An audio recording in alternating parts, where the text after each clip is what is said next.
વર્તુળના 360 ડિગ્રી જ ટોટલ શું કામ હોય છે? જબરદસ્ત પ્રશ્ન છે. એનું પાછળનું લોજિક પણ એટલું જ સરસ છે. શું આપણે વિચાર્યું છે કે શું કામ 360 100 ડિગ્રી શું કામ નહીં? તો એ સમજવા માટે આપણે જવું પડશે આજથી લગભગ જે છે એ 4500 વર્ષ પહેલાની જે એ વાત છે, એ મેસોપોટેમિયાની સંસ્કૃતિના એ બેબીલોન સમાજના લોકોની આપણે વાત કરવાની છે. જબરદસ્ત બુદ્ધિમત્તાવાળા એ લોકો હતા. આપણે 1 ડઝનમાં 12 શું કામ હોય છે તેમનું ક્રેડિટ પણ એ જ લોકોને જાય છે. શું કામ 12? શું કામ 10 નહીં? 12ના એ સૌથી નજીકનો નંબર 12 એવો છે કે જેમના સૌથી વધારે ભાજક છે, ભાગી શકાય છે સૌથી વધારે.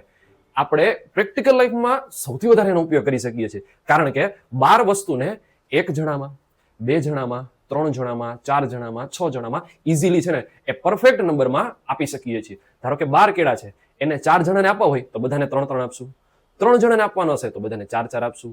6 જણાને આપવાના હશે તો બધાને 2 આપશું. પરફેક્ટ નંબરમાં સૌથી વધારે ભાજકો 12ના છે.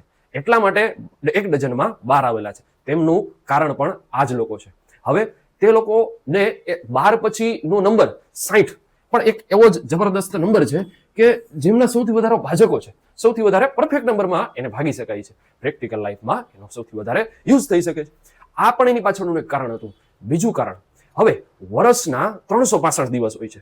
પૃથ્વીને સૂર્યની ફરતે ફરતા જે છે એ 365 દિવસ લાગે છે. તેમની નજીકનો એપ્રોક્સિમેટ નંબર એ 360, જે 60નો જ એક ગુણાકારમાં આવેલો એક નંબર છે. બરાબર છે? તો હવે 360 ડિગ્રી જ લીધેલું છે. તેમનું કારણ પણ એ જ છે.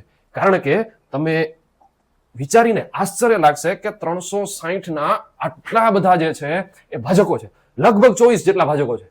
360 ને 24 અલગ અલગ સંખ્યાથી પરફેક્ટ નંબરમાં છે ને એ ભાગી શકાય છે. એટલા માટે એ વર્તુળના 360 ડિગ્રી છે આવેલા છે.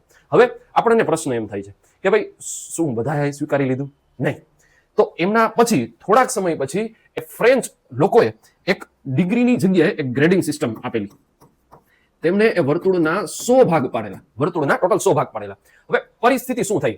આમનો પ્રેક્ટિકલ યુઝ આગળ શું કામ ન વધી કે ભાઈ એ પહેલા ગણિત શાસ્ત્રી, ખગોળ શાસ્ત્રી બધાએ 360 ડિગ્રીને અપનાવી લીધું હતું. તેમનું લોજિકલ કારણ પણ આપણે જોયું, પરંતુ 100 આગળ શું કામ આગળ ન વધી શક્યું? એમનું કારણ એ છે કે 100 ને આપણે ભાગાકાર કરીએ તો સૌથી વધારે 4 ભાગ કરીએ અથવા 2 ભાગ કરીએ તો 90 થશે, પછી થાય 45, પછી આગળ તમે જતા જશો તો એ પોઈન્ટની અંદર આવતું જશે.